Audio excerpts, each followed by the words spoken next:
salaamullaahi calaykum waraxmatullaahi wabarakaatu. halkanina waa taar t v daawade ku soo dhowaada barnaamijkeennii waxweydiin ogaal ka sheegne.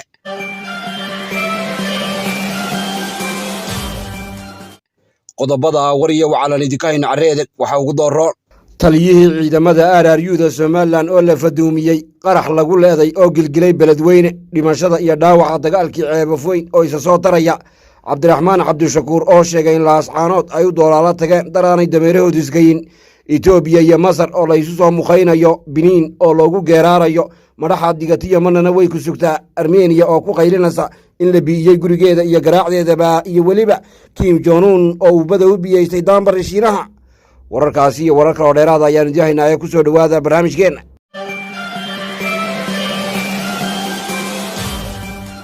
wasiirka arrimaha dibadda ruushka sergey lafrof oo hadal kala sare kacay goobta ay ku yooyootamaan duulka la baxay qaramada midoobey ayaa gaballa ka caddeeyey inay reer bogoc yihiin daru xusul duuban sidii arlada loo rogi lahaa. wuxuu sheegay inay iyagu gamasyo u dhiibeen wiilka wadnaha loo galay ee dilindilqa falad yamiir, kaas oo uu ku seebiyey lax dhukan oo aan dheg la qabta lahayn. wuxuu bitiyey inay qolyahaasi la wareegayaan xolo dab leh oo qiiqaya si ay gees walba ugu faafaan dhibiilaha colaadeed ee hadda taagan. wuxuu ku eedeeyey inay yihiin qaar weli u hamuun qaba xinjiro ay qubaan iyo inay ku xayaabaystaan beerka abaydinka iyo dhallaanka lagu dhugtamay ee reer yukrain. wuxuu sheegay inay daleel bannaan ka heleen dalagyadii laga soo goyn jiray beeraha gobollada kharkiif iyo kiyef, islamarkaana ay madhiyeen gebi ahaanba wixii gasiin ka soo ga'ay beerihii reerahan la dagay. sergey lafrof oo hadalkiisa sii wata ayaa docda kale ka dhaarmaray inay ka baxeen daawadii gugii hore lagu kala qaytay magaalada istanbul, gaar ahaanna arrinkii la xidhiidhay dhoofinta qabandigii uu daanigu galay ee ka bixi jiray beeraha dalka yukrain. wuxuu sheegay in duulka reer bogox ay ku kaceen waxileh iyo quulle cedhin maadaama ay badda madow soo geliyeen minawaaro dagaal iyo baaniheegyo la gurguranaya saanad ciidan. ninkan oo foolkiisa laga dheehanayay sida uu ugu wiirsanayo qolyaha uu ka golroonaaday ee yukrain ayaa ku baanay inay yihiin duulu jibli dhigi doona idil ahaanba uwantii uu maraykanku budhka u tuuri jiray. hadalladii lagala sara joogsaday madashii guud ee qaramada midoobey ayaa gundhigoodu ahaa mid ay reer bogox iyo daanbari si kulul isugu weerareen, tiyo uu mid waliba meesha kaga dhawaaqay baanihiisa iyo fulaguulka uu wado ee waayahanba la ysku marinayay dhalooyinka wararka tagagsada iyo mareegaha kale ee wacaalaha dabsada. iyaduna dowladdii ciyoon laga golroonaaday ee armeniya oo war soo saartay isla jeerkaasna ka hadashay arrinka gobolkii lagu kala calaf qaaday ee nogorno karabakh ayaa ku halaanhashay inay xukuumadda azerbaijaan u dun sheegatay darkii dabka iyo baaruudda laga dhigay, gaar ahaana qolyihii ku aayoon jiray dalka armeniya.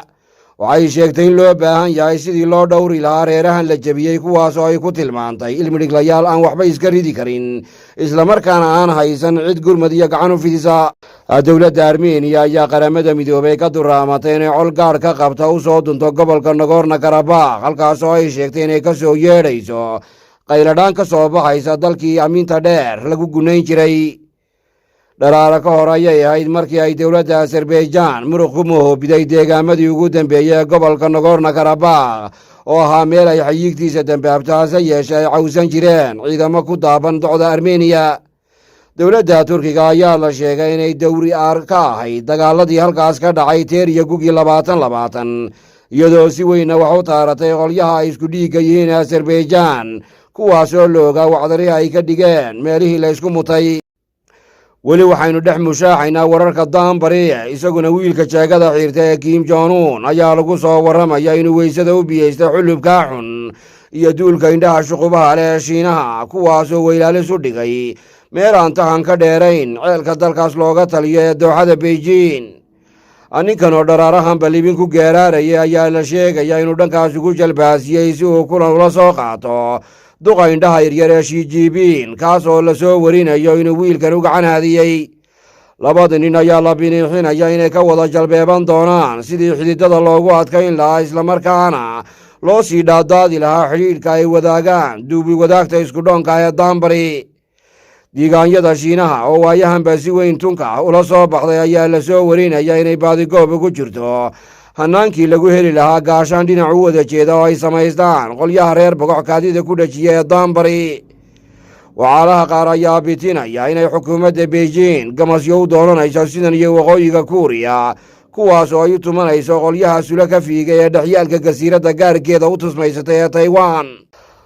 haddii aynu u soo haakino bogaca qaaradda Afrika, wararka nagaga soo tibanaya dalka Benin ayaa sheegaya in iilka loo waayay ugu yaraan 40 qof oo madax madow, kuwaas oo la isaga soo dhigay booyad ka mid ah jaadka baasiinka qaada.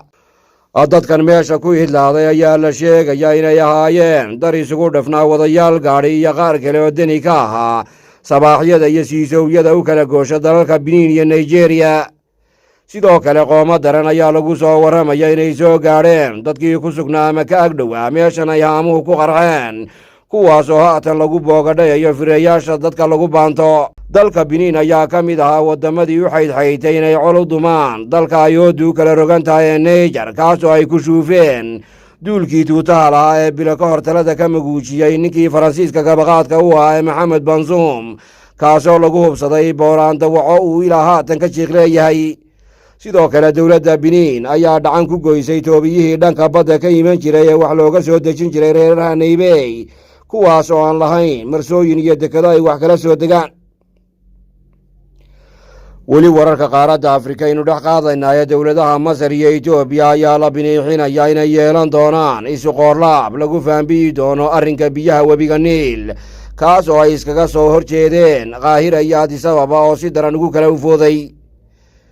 dalalkan oo in badan ahaan jiray duulula booca isugu tukubaya ayaa lagu soo waramayaa inay haatan laabta isa soo gashadeen, iyagoo ku howlan sidii miyir loogu dayi lahaa xaajada ku ologale arrinka biyaha webiga Niil, oo qolo weliba ay gaarkeeda u sheegato islamarkaana ay ku doodaan inay tahay ta mudan in loo qaydo qaybta ugu badan ee maaxdan ka burqata bartamaha iyo bariga Afrika.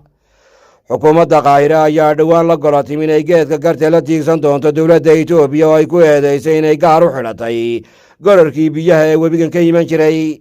labada dal oo aamin dheer iska laalaaday ayaa la soo tabinayaa inay hadda ku dhowdahay daawo ay wada qaytaan, iyadoo la naawilayo in si siman loo miilaysto waxoogayga go'go'a ee ka soo dini naharada Victoria. wararka iyaguna ka imanaya magaalada Hargeysa ayaa caddeeyay in la bedelay ama la faduumiyey taliyihii ciidamada sida gaarka u tababaran ee loo yaqaano RRU Axmed Cabditiir, kuwaas oo uu masruufo sancadaalaha Faranji ee fadhiya ceelka London iyo inta haysa. wararka ka soo baxaya ceelka Hargeysa ayaa sheegaya in la isaga soo dhigay ama laga raacay taliyahan, isla jeerkaasna la isku soo loohay arrimo ay ka mid ahaayeen dhacdooyinkii muddooyinkii u dambeeyey ka bawaagay gudaha Somalilan, gaar ahaan tii buurta gacan libaax, dilkii askarta ciidamada RRU, sarkaalkii gabooye ee madaxa la isaga taagay, qafaalashadii gaadiidka dowladda iyo hay-adaha Somalilan. Axmed Cabditiir ayaa lagu dooriyey ama wambarkiisii lagu malgamay gaashaanla sare Maxamed Ducaale, kaasoo halkaasi ka sii wadi doona abaabulka ciidamada sida gaarka u tababaran ee RRU. arrintan ayaa ku soo beegmaysa xilli dhowaanahanba la filaya in seefta lala dhex qaado ciidamada kale ologa ee qaranka Somalilan, inuu dhowaan dabada lagaga dhacay taliyihii laanta wardoonka iyo xuraanka Somalilan, ninka la odhan jiray Faysal Guxaad Cabdigahayr. sidoo kale madaxweynaha Somalilan Muuse Biixi Cabdi ayaa la naawilaya inuu dhowaan waldays kala dhex goojiyo ciidamada qalabka sida ee Jamhuuriyadda Somalilan, hadday janan tahay, hadday sarkaal tahay, hadday abaanduulo tahay iyo hadday korneyl tahay. in la wadi jirayba qorshayaashan ciidamada Somalilan loogu samaynayo dib u habaynta ayaa loogu golleeyahay in laga soo kabto wixii dhowaan qaranka Somalilan ka raacay ama ka soo gaadhay gobolka Sool iyo buuraleyda gacan libaax. intaa iyo waryarada waxaanu ku darnay moogin waxa idiin ogaal ka sheegnaa Maxamed Aadan Dirtan iyo kulanti dambe nabadgelyo iyo nool kulante. quraanka iyo higaada carabi hufan iyo adkaarba haddaad rabtay barashadooda haleella si aad u weyday anaa ku hagiyo dhegayso, adoo wata howlahaaga, adoo shaqadaada haysta, adoo hooygaaga jooga, adoon basbaan hawaysan, adoon lu ku sii haraadin, Almuxsin baa habab online ah kuu haqabtiraysay hadhaafin. madrasada Almuxsin quraan online waxa ay ku baraysaa diinta islaamka iyo quraanka iyadoo adeegsanaysa hab online ama maqal iyo muuqaal gaar ahaan adigoo jooga baradaada iyo beedkaaga. si caruurta loogu barbaariyo higaada iyo naxwaha, fadlan la xiriir Almuxsin quraan online. wixii faahfaahin dheeraada kala xiriir aleenada shaashada kaaga